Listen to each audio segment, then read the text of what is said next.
Compañeros, buenos días.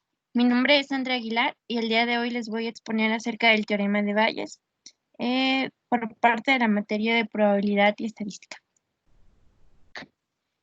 El teorema de Bayes fue desarrollado por el matemático Tomás Bayes, es por ello que hace al apellido y pues su intención era determinar la probabilidad de un suceso respecto a la probabilidad de otro suceso que fuera diferente. Este teorema hace referencia a toda aquella información que es utilizada para saber cuál es la probabilidad condicional que tiene un suceso. Y podemos calcular la probabilidad de un suceso A, sabiendo además que ese A cumple cierta característica para que esta probabilidad se dé o que esté condicionada. Más adelante les voy a dar un ejemplo para que toda esta información quede totalmente clara y las dudas sean menores. Esta es la fórmula del teorema de Bayes. Se ve compleja, pero con el ejemplo que mostraré enseguida quedará más claro. Este es el ejemplo. Una empresa tiene una fábrica en Estados Unidos que dispone de 3 máquinas, la máquina A, la máquina B y la máquina C. Estas máquinas producen envases de botellas de agua. La máquina A se sabe que produce un 40% de la cantidad total que se hace en esa empresa, la máquina B un 30% y la máquina C otro 30%. También se sabe que cada máquina produce envases defectuosos. La máquina A produce el 2% de esos envases defectuosos, la máquina B un 3% y la máquina C un 5%. De este problema deseamos saber cuál es la probabilidad de que estos envases sean defectuosos y la cuestión número 2 es cuál es la probabilidad de que haya sido fabricado por la máquina A, cuál es la probabilidad de que sea fabricado por la B y cuál es la probabilidad de que sea fabricado por la máquina C.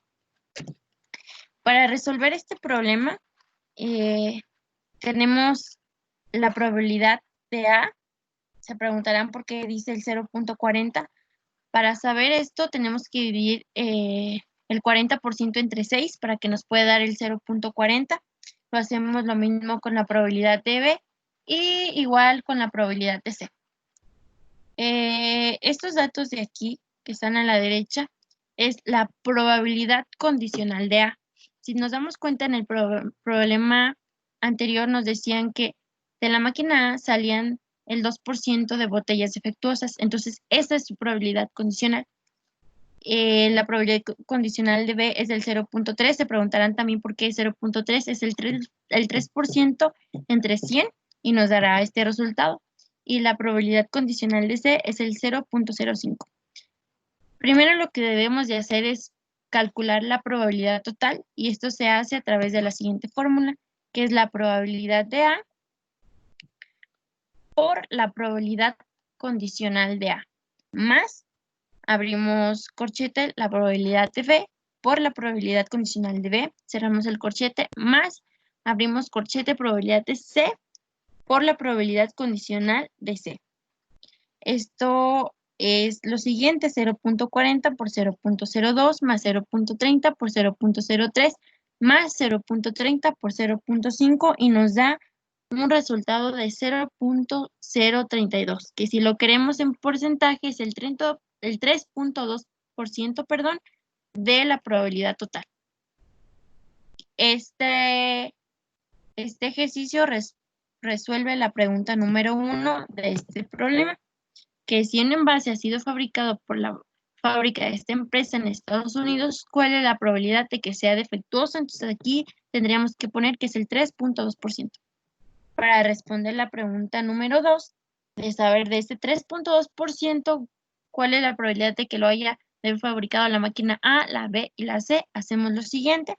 La probabilidad condicional de A es igual a la probabilidad de A por la probabilidad condicional de A entre la probabilidad total que lo acabamos de calcular, que es el 0.40 por 0.02 entre 0.032 y esto nos da igual a 0.25. Si lo queremos mostrar en porcentaje es el 25% de la probabilidad de que sea fabricado por la máquina A. Si queremos saber la probabilidad de B, es la probabilidad de B por la probabilidad condicional de B entre la probabilidad total, que es 0.30 por 0.03 entre 0.032 y nos da 0.28 como resultado, que en porcentaje es el 28% de la probabilidad de que sea fabricado por B. La probabilidad de C es la probabilidad de C por la probabilidad condicional de C entre la probabilidad total, que es el 0.30 por el 0.05 entre 0.032, y esto nos da un total de 0.47. Si lo queremos en porcentaje, tendría que ser el 47% de que haya sido fabricado por la máquina C. Esto sería todo de mi parte. Si tienen alguna duda, les recomiendo algunas páginas de consulta y aquí está la bibliografía. Les agradezco su atención.